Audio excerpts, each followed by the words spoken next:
No matter what colour the next UK government is, whether it's blue under the Conservative Party, whether it's red under the Labour Party, or indeed any form of coalition, no matter what colour the next UK government is, they are all ensuring that the next recession to hit the UK is devastating. Now, when you look at the policy of all the large parties in the UK, they are all pro-big government spending. You have the options between the Tory party, running fairly large budget deficits now, and you have all the way up to the Labour Party. They're just essentially going to run insane budget deficits. There is no real party that has a sensible chance of doing well in the next general election that is in favour of, fiscal conservatism, trying to rein in the Bank of England in terms of having just normalised interest rates. There's no one you can vote for that will follow that form of policy.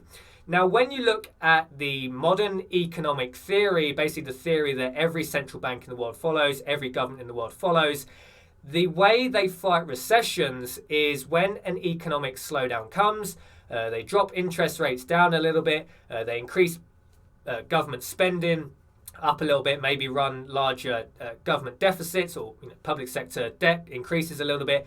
And the idea is that offsets the recession. Now, I don't particularly like that model of economics. This is Keynesian economics, named after John Maynard Keynes. I think ultimately you could get rid of the business cycle if you follow things like a sound money philosophy, maybe interest rates being set by the market.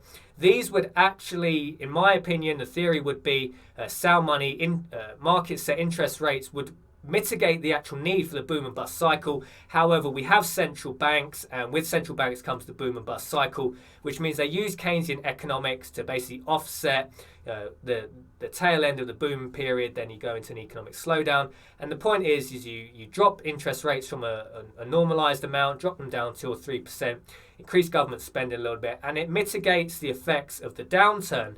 However, we know there is a recession coming. We're largely actually insulated quite well at the moment in the UK. We're not really feeling the pinch of it. But when you look at China, across many parts of Asia, especially the Eurozone, we're definitely seeing countries slowing down, tipping into recession. Now, interest rates are pretty much zero everywhere. So this is definitely delaying how quickly this recession bites. But I think next 2-3 years, we're definitely seeing many more countries tipping into recession. Those already aren't there already. Some parts of Europe are already in recession by all intents and purposes. But over the next 2-3 years, yes, the current low interest rate, zero interest rate policy is slowing down how quickly the recession bites. But it's definitely coming. Now, how does the UK government, how does the Bank of England propose we fight the next recession? Assuming, they're basically going to try and follow the basic Keynesian model of, lower interest rates, increased government spending. But how can they actually do that? The Bank of England base rate is already at 0.75%.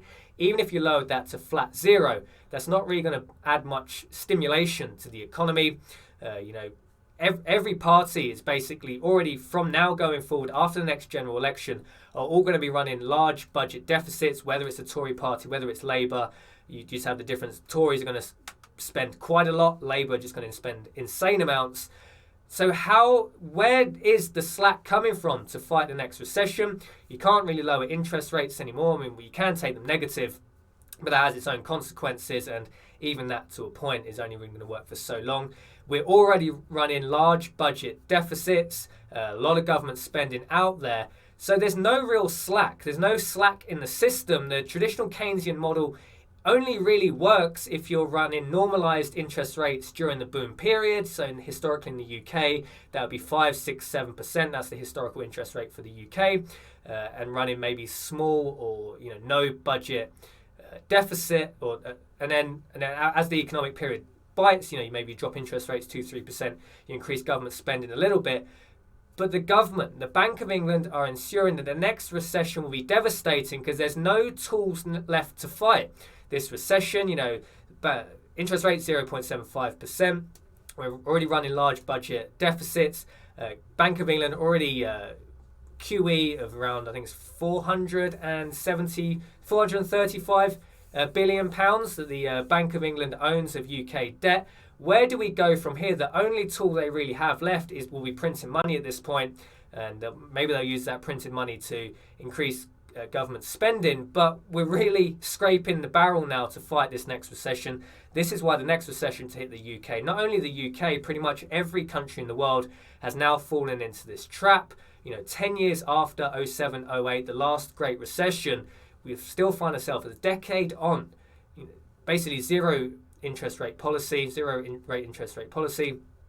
government spending way too high than it should be. We've never run a budget surplus since the Great Recession. After all this, people talk about austerity. There's never really been any sensible level of austerity because the total debt has never gone down.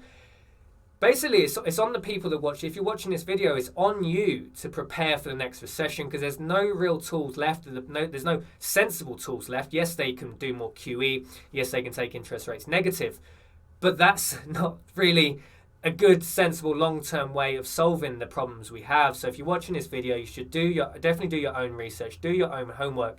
Start working out how you personally can prepare for the next coming Great Recession because it's coming and it's going to be worse than 07, 08 because in 07, 08 they did drop interest rates down. The government started spending more money. So that did mitigate using the standard Keynesian model that did offset the worst of the recession. But all the problems from 07, 08 are still here. Debt sky high, both public and private. All the fundamental problems of the economy are still here. The UK economy is too heavily focused on the service sector. We don't really manufacture. We're not really exporting enough. So all the inherent problems are still there, but we have nothing left to fight it with now. So if you're watching this video, you need to do your own homework. Protect yourself because the UK government can't do it for you. The Bank of England can't do it for you. If anything, they're making the systemic problems worse. So let me know your thoughts and opinions on this. Let me know in the comments box, how are you preparing for the next coming recession? Jason from Liberty Bunkers sign off, and I'll see you in the next video.